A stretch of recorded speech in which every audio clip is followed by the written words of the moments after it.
Afternoon welcome to hello స్వతంత్ర live show. నేను మీ ఆరోహి. ఒక రాష్ట్ర ప్రగతి చక్రం సజావుగా సాగాలన్నా, ప్రభుత్వ సంక్షేమ పథకాలు క్షేత్రస్థాయిలో అందరికీ అందాలన్నా దానికి ప్రధానంగా పనిచేయాల్సింది అధికార యంత్రాంగం. ముఖ్యంగా పాలనలో అత్యంత కీలకమైన భూమిక పోషించేవారే గెజిటెడ్ అధికారులు. అయితే ప్రజల సమస్యల పరిష్కారంలో నిరంతరం శ్రమించే ఈ అధికారుల విధి విధానాలు ఏంటి? వారి బాధ్యతలు ఎంతవరకు ఉంటాయి? ప్రస్తుతం తెలంగాణలో గెజిటెడ్ అధికారులు ఎదుర్కొంటున్న ప్రధాన సమస్యలేంటి? కొత్త ప్రభుత్వ హయాంలో ఉద్యోగుల ఆకాంక్షలు ఎలా ఉన్నాయి? వేతన సవరణ, పెండింగ్ డిఏలు, క్యాష్లెస్ హెల్త్ కార్డుల సాధనలో జరుగుతున్న పురోగతి ఏంటి?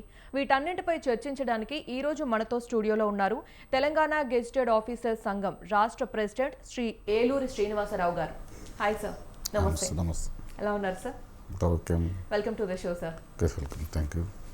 సో సార్, ఇప్పుడు విధి విధానాలు అండ్ బాధ్యతలు దీని గురించి మాట్లాడుకుందాం మనం.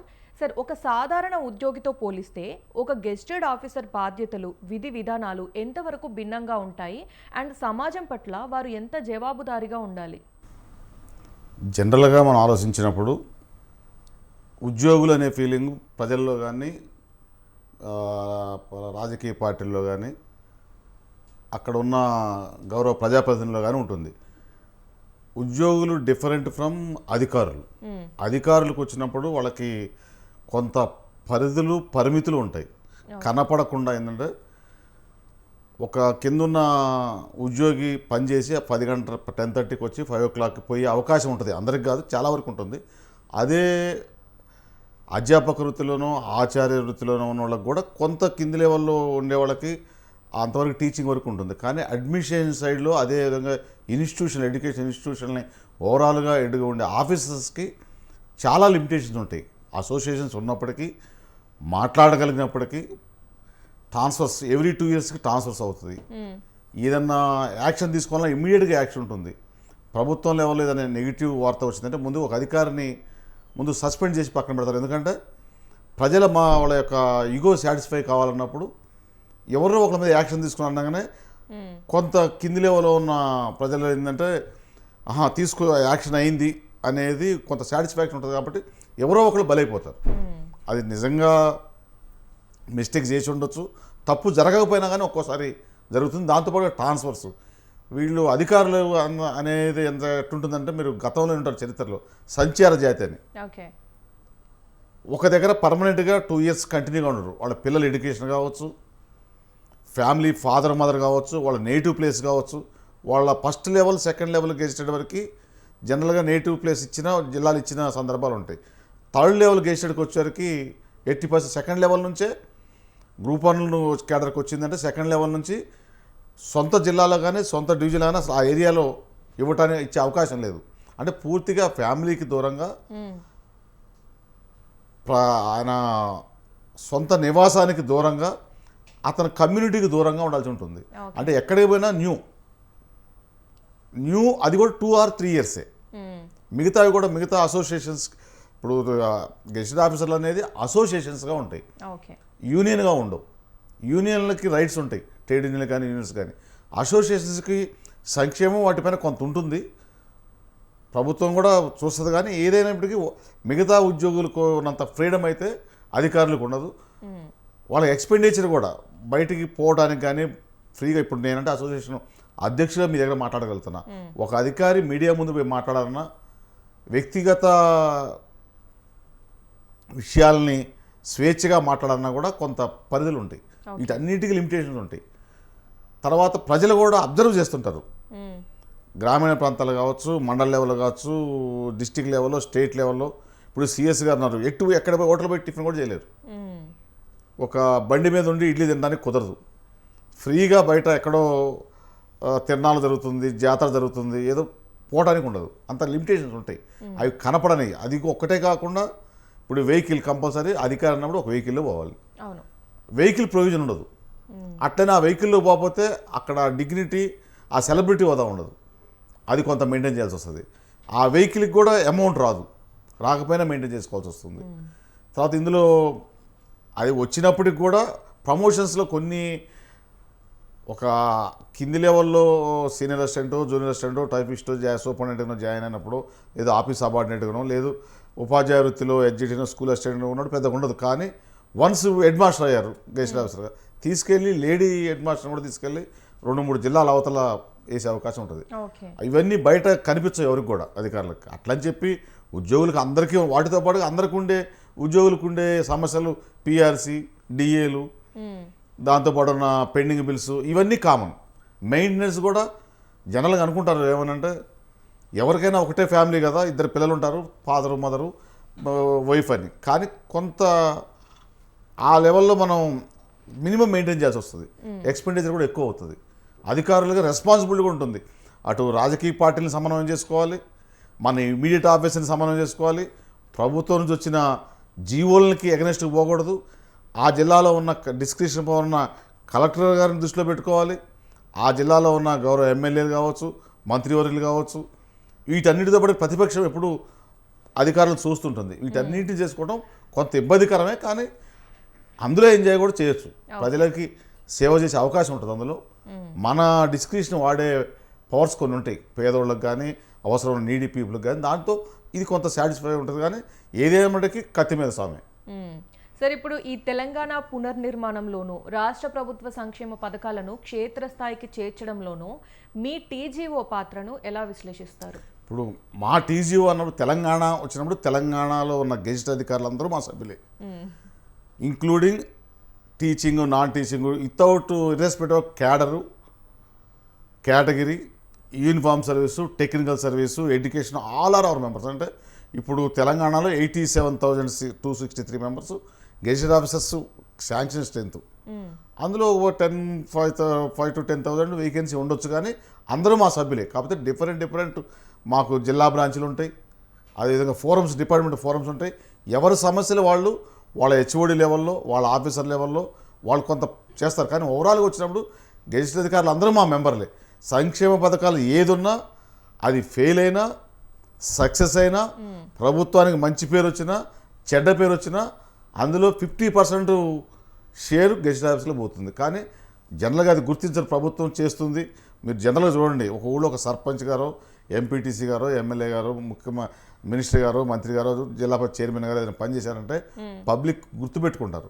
ఒక అధికారి నువ్వు ఎంత కష్టపడి పనిచేసి ఏది చేసినా, సిన్సియర్గా ఆనెస్ట్గా డే అండ్ నైట్ పనిచేసినా, ట్రాన్స్ఫర్ అయిన మరుక్షణం అదే ఆఫీసులో ఉన్న ఆఫీస్ సబార్డినేట్ కూడా నమస్తే పెట్టాడు. అంటే అందరికి కాదు, అన్ని విషయాలు కాదు, మెజారిటీ గురించి చెప్తున్నాను. తర్వాత ఎంత చేసినా గవర్నమెంట్ సర్వెంట్గా నువ్వు చేసినావు తప్ప ఏదో నీ డిస్కషన్ తోటి హెల్ప్ చేయాలని చేసినావు అనుకోరు. వన్స్ ట్రాన్స్ఫర్ అయిపోతే ఈవెన్ చూద్దాం, ఎక్స్ట్రాడినరీగా పనిచేసిన డిస్ట్రిక్ట్ కలెక్టర్స్ ఉన్నారు. వన్స్ ట్రాన్స్ఫర్ అయ్యి 2 years దాటితే ఆ కలెక్టర్ గారి పేరు కూడా మర్చిపోతారు పబ్లిక్. కానీ అక్కడ ఉన్న సర్పంచ్ పేరు మర్చిపోరు, 10 సంవత్సరాల కింద పనిచేసిన ఎంపీటీసీ పేరు మర్చిపోరు, కౌన్సిలర్ పేరు, కార్పొరేటర్ పేరు, జిల్లా చైర్మన్ మర్చిపోరు, మంత్రి గారి పేరు, ఎమ్మెల్యే గారి పేరు మర్చిపోరు. అది క్రెడిట్ అంతా కూడా గెజిటెడ్ ఆఫీస్ ఎంత సర్వీస్ చేసినా ఆ క్రెడిట్ అంతా కూడా గవర్నమెంట్కి చెందుతుంది. Government control. గవర్నమెంట్ అంటే వేరే ఎవరు కాదు, అన్నీ కలిస్తేనే లెజిస్లేటివ్, ఎగ్జిక్యూటివ్ ఆఫీస్ అంతా కలిస్తేనే గవర్నమెంట్. పార్ట్ అండ్ పార్షల్గా ఉంటాం కాబట్టి గెజిటెడ్ ఆఫీస్ వస్తుంది రోల్ మేజర్గా ఉంటుంది సంక్షేమ కార్యక్రమాలు ఇంప్లిమెంట్ చేయటం. ఒక్కోసారి ఎలక్షన్స్ ముందు ఇమీడియట్గా తీసుకుంటారు, ఇంప్లిమెంట్ చేయకపోతే గవర్నమెంట్కి వచ్చే గవర్నమెంట్ చాలా ఇబ్బంది ఉంటుంది. అది గవర్నమెంట్ తీసుకున్న వాటిని సక్సెస్ చేయాలన్నా ఫెయిల్ చేయాలన్నా ఆఫీసర్స్కి ఎంత ఉంటుందో కింద ఉన్న స్టాఫ్ కూడా మేజర్ రోల్. వాళ్ళని తక్కువ చేయడానికి లేదు. గ్రౌండ్ లెవెల్కి తీసుకెళ్ళేది మళ్ళీ కింది లెవెల్ స్టాఫే. అప్పుడు పంచాయత్ సెక్రటరీ కావచ్చు, జీపీఓ కావచ్చు, కింది లెవెల్లో ఉన్న అంగన్వాడీలు కావచ్చు, ఆశాలు కావచ్చు, టెంపరీ వాళ్ళు కావచ్చు, కాంట్రాక్ట్ ఎంప్లాయీస్ కావచ్చు, వీళ్ళంతా సైన్యం. ఆఫీసర్ ఒక్కరితో కూడా కాదు, కానీ డిసిషన్ మేకింగ్ ఆఫీసర్ ఉంటుంది. గైడెన్స్ అంటే ఒక ముందుండి చోదక శక్తిగా పనిచేస్తాడు ఆఫీసర్. సార్, అయితే ఇప్పుడు టెక్నాలజీ కూడా చాలా మారుతుంది. ఎగ్జాంపుల్కి డిజిటలైజేషన్ కావచ్చు, ఈ ఆఫీస్ కావచ్చు. మరి ఈ మారుతున్న టెక్నాలజీ కాలంలో గెజిటెడ్ అధికారులు తమ పనితీరుని ఎలా మెరుగుపరుచుకుంటున్నారు? ఇప్పుడు గతంలో రెమింగ్టన్ టైప్ మిషన్ ఉండేది, ప్యాసెట్ టైప్ మిషన్ ఉండేది, తర్వాత డబ్బా కంప్యూటర్లు వచ్చినాయి, తర్వాత ఫ్లాట్ కంప్యూటర్లు వచ్చినాయి, ఇప్పుడు అంతా కూడా ల్యాప్టాప్లు, ట్యాబులు వచ్చినాయి. ఇప్పుడు ఆఫీసుల్లో చాలా, ఇప్పుడు ప్రస్తుతం అయితే మా ముఖ్యమంత్రి గారి దగ్గర కానీ సిఎస్ గారు కానీ అంతా ఈ ఆఫీస్ అంటే పేపర్లెస్, ఫైల్ బ్యాకప్ ఉంటుంది కానీ ఏది కూడా ఎస్కలేట్ అయిపోతుంది. అప్డేట్ కావాల్సిన అవసరం అధికారులు అందరికీ ఉంది. మీకు టైప్ రాకపోయినా ఇప్పుడు టైప్ రాకుండా టెక్నికల్ కంప్యూటర్ నాలెడ్జ్ లేకుండా కూడా డైరెక్ట్గా గ్రూప్ 1 సర్వీస్ కొట్టచ్చు, సివిల్ సర్వీస్ కూడా కొట్టచ్చు, అధికారి కావచ్చు. కానీ వచ్చిన తర్వాత అప్డేట్ అయిన అధికారి మాత్రమే సక్సెస్ఫుల్ కాగలడు. లేకుంటే డిపెండ్ కావాలి. ఎట్లా డిజిటల్ కీ ఉంటుంది, డోంగులు అంటారు. అది ఎవరికో మనం టెంపరీ అవుట్సోర్సింగ్ ఎంప్లాయ్కో కాంట్రాక్ట్ ఎంప్లాయ్కి ఇస్తే రెస్పాన్సిబిలిటీ అంతా మందే. మన ఫింగర్ ప్రింట్ ఉంటుంది, దాంతో ఉంటాయి. ఏదున్నా అప్డేట్ కావాల్సిందే. ఇప్పుడున్న టెక్నాలజీ అప్డేట్ కాకపోతే మనం డిగ్రేడ్ అయిపోతాం, డిటరేషన్ అయిపోతాం. మా తెలంగాణలో ఉన్న అధికారులు అందరూ కూడా ఆల్మోస్ట్ ఆల్ ట్రైనింగ్ సెంటర్స్ ఉన్నాయి పెద్ద పెద్ద. మనకి ఇప్పుడు సివిల్ సర్వీస్ అన్న వాళ్ళకే మనం ఎంసీహెచ్ఆర్టీ చూస్తున్నాం. అక్కడ రాజేంద్ర నగర్లో ట్రైనింగ్ సెంటర్స్ ఉన్నాయి. ఎవ్రీ 6 months కోసం ట్రైనింగ్ ఉంటుంది. అపాయింట్ కాగానే ఉంటుంది, మళ్ళీ దాన్ని అప్గ్రేడ్ కాగా కూడా ట్రైనింగ్ ఉంటుంది. అప్గ్రేడ్ కాకుండా ఉంటే మనం మళ్ళీ గత చరిత్రలో ఉన్నట్టే ఉంటాం. ఇప్పుడు రైటింగు, పెన్ను అవన్నీ లేవు, ఓన్లీ త్రూ కంప్యూటర్ ద్వారానే. ఎస్ సార్, ఇప్పుడు పరిపాలనలో రాజకీయ ఒత్తిళ్లు, ప్రజల అంచనాల మధ్య సమతుల్యత పాటిస్తూ గెజిటెడ్ అధికారులు ఎలా విధులు నిర్వహిస్తారు? ఇప్పుడు అది మనకు ట్రైనింగ్ దగ్గర నుంచి అర్థమవుతుంటుంది. ఒరిజినల్గా ఏదైతే కాన్స్టిట్యూషన్ మనకు రైట్ ఉంటుంది. ఇప్పుడు అసెంబ్లీని అమ్మేసేయచ్చు అని చెప్పి ముఖ్యమంత్రి గారు అసెంబ్లీలో రెజల్యూషన్ చేసిన పైన చీఫ్ సెక్రటరీ గారు దాని సంతకం పెట్టడు. పొలిటికల్గా ఉండే పవర్స్ వేరు. పొలిటికల్ లెవెల్లో ఎవరికి చెక్ పవర్ కూడా ఉండదు, సర్టిఫికేట్ ఇచ్చే పవర్ కూడా ఉండదు, ఆర్డర్ ఇచ్చే పవర్స్ కూడా ఉండవు. కానీ వాళ్ళు ఎండార్జ్ చేయగలరు. దానికి రెజల్యూషన్ చేసి ఇంప్లిమెంట్ చేయాల్సిన అథారిటీ మొత్తం కూడా ఆఫీసర్సే. Civil service, central service officers కావచ్చు, స్టేట్ కావచ్చు, కింది లెవెల్లో పంచాయత్ సెక్రటరీ, విఆర్ఓ లెవెల్లో కావచ్చు. ఏది చేయాలి ఇప్పుడున్న చూసుకుంటే ఒక గ్రామ పంచాయతీ సర్పంచ్కి ఒకళ్ళకే చెక్ పవర్ ఉంది. అది కూడా కొన్ని స్టేట్లు లేదు, మన దగ్గర.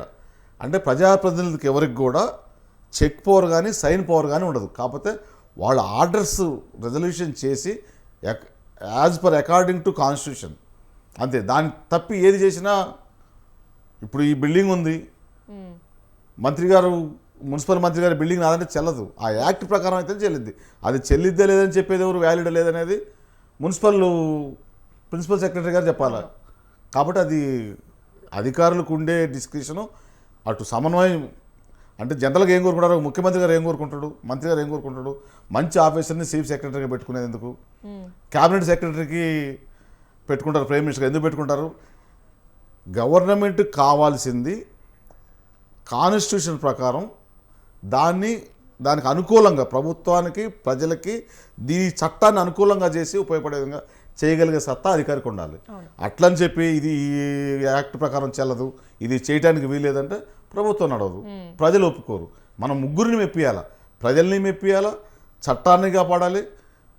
మన ఎవరైతే ప్రజలు ఎన్నుకొని మనం నడిపిస్తున్న వ్యవస్థ ఉంటుంది, రాజ్యాంగ వ్యవస్థ, ఆ వారికి కూడా అనుకూలంగా పనిచేసిన బాధ్యత అధికారుల మీద ఉంటుంది. అట్లా ఉన్నవాళ్ళే సక్సెస్ అవుతారు. అట్లా కాకుండా ఉన్నవాళ్ళు ఆటోమేటిక్గా యాజ్ పర్ రూల్ అంటే అందరూ చేస్తారు. మనం చేసేదే ఉంది, కంప్యూటర్కి ఇస్తే ప్రోగ్రామ్ చేస్తుంది as per rule. Successful officer అంటే గవర్నమెంట్కి అనుకూలంగా చట్టానికి లోబడి ప్రజలకు పనికొచ్చే చేసిన వాళ్ళు సక్సెస్ఫుల్ ఆఫీసర్. ఎస్ సార్, అలాగే ఇప్పుడు ఈ గెజిటెడ్ అధికారులతో పాటు రాష్ట్ర ఉద్యోగులందరూ ఎప్పుడెప్పుడా అని ఎదురు చూస్తున్న కొత్త పిఆర్సీ, ఆ పిఆర్సీ అమలు ఏ దశకు వచ్చింది? మీ డిమాండ్లు ఏంటి? మేము పిఆర్సీ పరంగా చూసినప్పుడు మేము ఇప్పటికే 3-4 పిఆర్సీలు నష్టపోయినాం. ఉమ్మడి ఆంధ్రప్రదేశ్ కావచ్చు.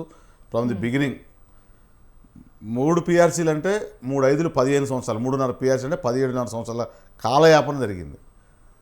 ఇప్పుడు కూడా ఆల్రెడీ 3 years అయిపోయింది. పిఆర్సీ కమిటీని అపాయింట్ చేసిన గత ప్రభుత్వమే పిఆర్సీ కమిటీని అపాయింట్ చేసి దాన్ని ఒక 5% లేదనుకుంటా ఎలక్షన్స్లో ఎలక్షన్స్ జనరల్ జరిగే జిమ్మిక్కుల్లో భాగంగానే ఒక 5% ఐఆర్ ఇచ్చి పిఆర్సీ కమిటీని అపాయింట్ చేసి వెళ్ళారు. తర్వాత ప్రస్తుత ప్రభుత్వం కూడా మేనిఫెస్టోలో పెట్టారు, రాగానే ఇస్తామని చెప్పి. వచ్చిన పిదప మేము గతంలో సంఘాలే లేవు, గత 10 సంవత్సరాల్లో సంఘాలు లేవంటే 2016లో ఒక జీవో ఇచ్చి 2014 తోటే ఉన్న అసోసియేషన్స్, యూనియన్స్, ఆర్గనైజేషన్ అబాలిష్ అని చెప్పి జీవో ఇచ్చారు, గెజిట్ పబ్లిష్ చేశారు. ఈ ప్రభుత్వం వచ్చిన తర్వాత మొత్తం రివైవ్ చేసుకున్నాం, మళ్ళీ సంఘాలు వచ్చినాయి. పిఆర్సీ పైన కూడా ఫైట్ చేస్తున్నాం. కాకపోతే 3 years అనేది highest period. PRC committee appoint అయిన తర్వాత శివశంకర్ గారు కమిటీ అపాయింట్ అయ్యాక 3 years పూర్తయింది. దాన్ని ముఖ్యమంత్రి గారి దృష్టికి మేమైతే మేము గెజిట్ అధికారులు ఒక్కళ్ళమని కాదు, ఇంకా పెద్ద సంఘాలు ఉన్నాయి, ఇంటలెక్చువల్గా పనిచేసే సంఘాలు ఉన్నాయి, ఉపాధ్యాయ సంఘాలు ఉన్నాయి, అధ్యాపక సంఘాలు ఉన్నాయి, పెన్షనర్ సంఘాలు ఉన్నాయి, డాక్టర్లు ఉన్నారు, ఇంజనీర్స్ ఉన్నారు, అందరూ కలిపి 206 సంఘాలుగా మేము జేఏసీని ఫార్మేషన్ చేయగలిగాం.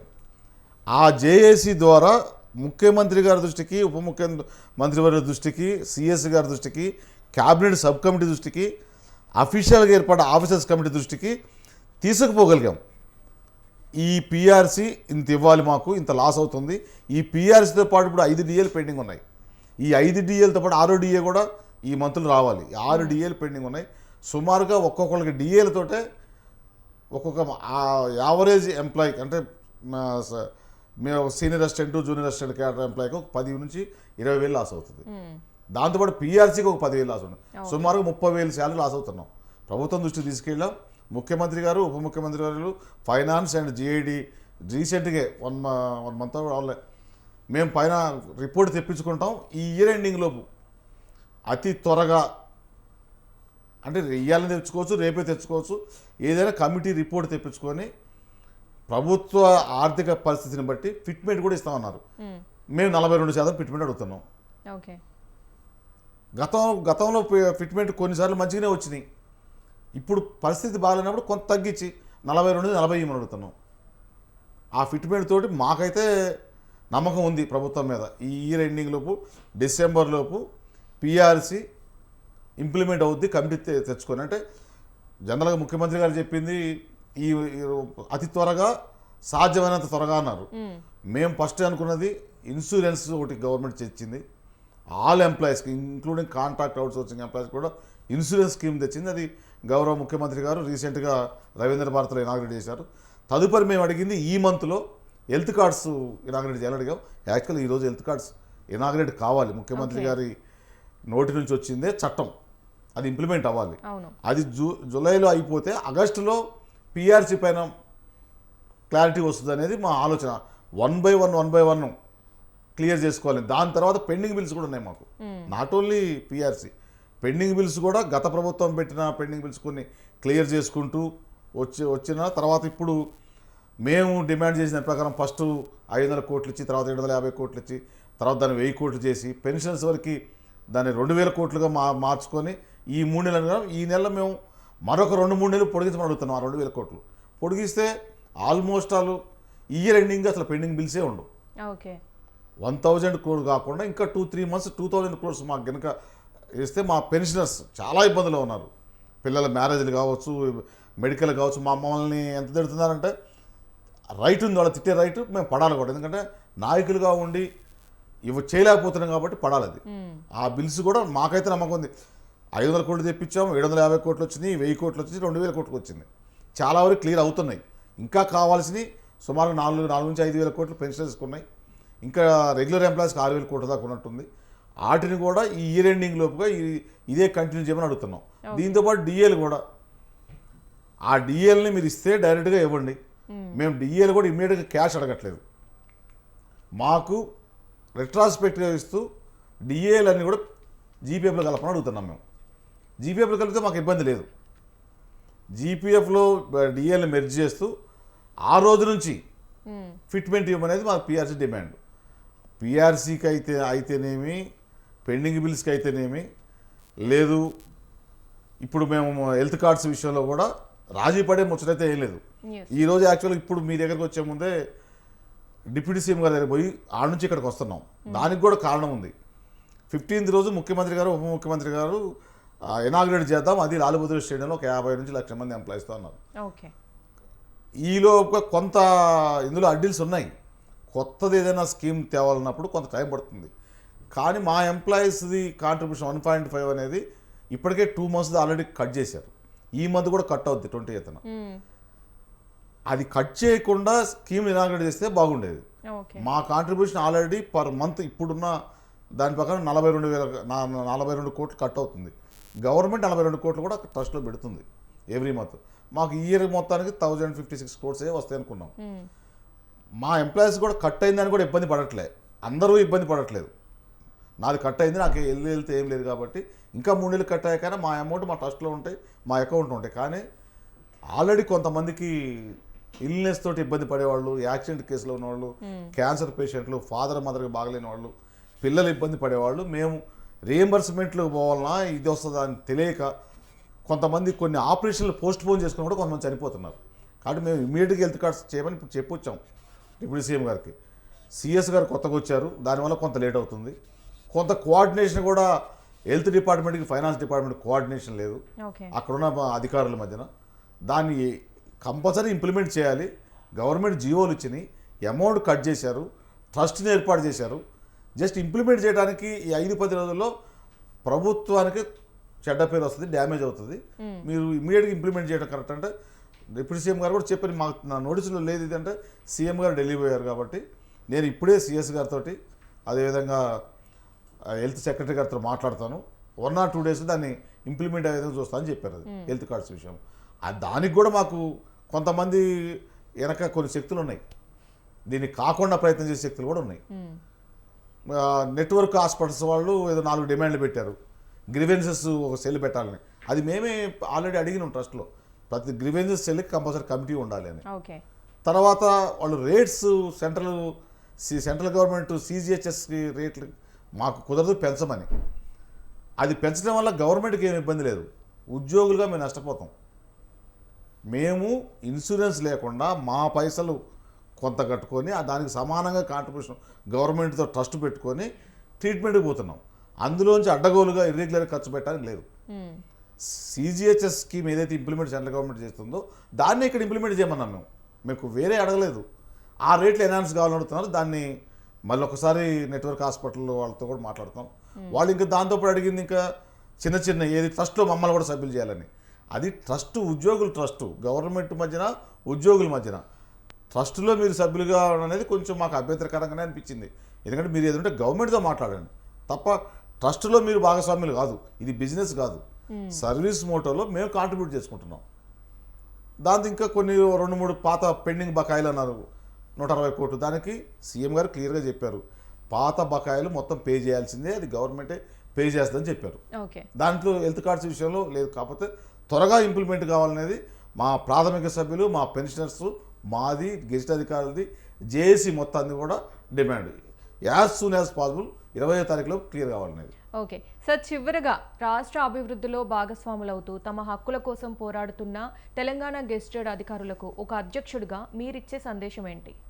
మేము ఒకటే, ముఖ్యమంత్రి గారు చెప్పిన ఓపెన్గా పబ్లిక్ మీటింగ్లో చెప్పిన సందేశమే, ప్రభుత్వం మనం సపరేట్ కాదు. గత ప్రభుత్వాలు మన ఇబ్బంది పెట్టాయి. ప్రభుత్వంతో సామరస్యంగా చర్చల ద్వారా మన సమస్యలు, హక్కులు, రాయితీలు, సంక్షేమం సాధించుకుందాం.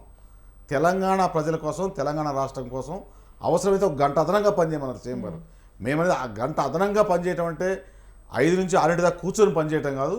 ఎక్కడ అవసరం ఉందో, ఏ స్కీములో మన నెసెసిటీ ఉందో, అది ఓన్లీ సండేనో సెకండ్ సాటర్డేనో కాకుండా ఆ రోజు ఆ ఫీల్డ్లో ప్రభుత్వానికి మంచి పేరు ఇచ్చే విధంగా, ప్రజలకు పనికొచ్చే విధంగా పనిచేయాలని. అదేవిధంగా మాకున్న ఇబ్బందులు గెస్ట్ అధికారులుగా చాలా ఉన్నాయి. ప్రమోషన్స్ దగ్గర కొన్ని ఇబ్బందులు ఉంటాయి, ట్రాన్స్ఫర్స్ దగ్గర ఇబ్బంది ఉంటాయి. ట్రాన్స్ఫర్ కూడా సాధించుకున్నాం. గతంలో 10 సంవత్సరాల్లో ఒక్కసారి ట్రాన్స్ఫర్స్ అయింది, జనరల్ ట్రాన్స్ఫర్స్. ఈ 2 yearsలో మేము 2 times జనరల్ ట్రాన్స్ఫర్ తీసుకొచ్చాం. మా demand every year general transfers ఉండాలి.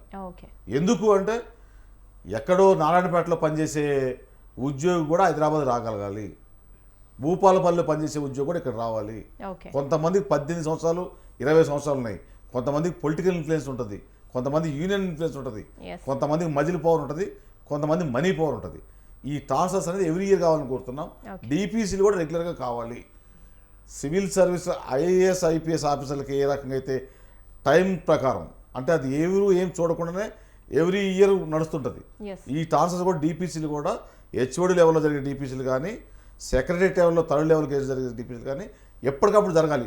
ఇది గెజిటెడ్ ఆఫీసర్ జరిగితే గెజిటెడ్ ఆఫీసర్కి ఒక్కరికే వచ్చేది కాదు. జనరల్గా ఆఫీస్ అపాయింట్ జాయిన్ అయిన వాళ్ళు కానీ, ఎన్జిఓస్కి జాయిన్ అయిన వాళ్ళు కానీ రొటీన్ బేస్లో 5-6 yearsలో గెజిటెడ్ ఆఫీసర్లు అవుతారు. డైరెక్ట్గా 30% మాత్రమే వస్తారు. ప్రమోషన్గా 70-30 ఉంటుంది. 70 డైరెక్ట్ ఇక్కడ వస్తే 30% 70-30 రేషియోలో ఉంటుంది. కాబట్టి ఇందులో కూడా కింద ఉద్యోగులు 10 years తర్వాత గెజిటెడ్ అవుతారు. గెజిటెడ్ ఉద్యోగులే పెన్షన్లు అవుతారు. కాబట్టి ఇది అందరికీ వర్తిస్తుంది. ఓకే అది అదే రకంగా అది ఇంప్లిమెంట్ కావాలనే కోరుతున్నాం. Okay, thank you sir. రాష్ట్ర పాలనలో కీలకమైన గెజిటెడ్ అధికారుల సమస్యలు, వారి విధి విధానాలు, ప్రభుత్వం ముందున్న ప్రధాన డిమాండ్లపై తెలంగాణ గెజిటెడ్ ఆఫీసర్ సంఘం రాష్ట్ర ప్రెసిడెంట్ శ్రీ ఏలూరి శ్రీనివాసరావు గారు చాలా స్పష్టమైన విశ్లేషణ అందించారు. పీఆర్సీ అమలు, పెండింగ్ బకాయిల విడుదల, క్యాష్లెస్ వైద్య సేవలు అనేవి కేవలం ఉద్యోగుల హక్కులు మాత్రమే కాదు, వారు మనశ్శాంతితో పనిచేసి రాష్ట్ర ప్రగతికి తోడ్పడేలా చేసే ఇంధనాలు. సో ఈరోజు మన స్టూడియోకి వచ్చి అధికారుల ఆవేదనను, ఆకాంక్షలను పంచుకున్నందుకు శ్రీనివాసరావు గారికి thank you so much sir. So ఇదే ఈనాటి హలో స్వతంత్ర లైవ్ షో. రేపటి హలో స్వతంత్రాలు మళ్ళీ కలుద్దాం. చూస్తూనే ఉండండి స్వతంత్ర టీవీ.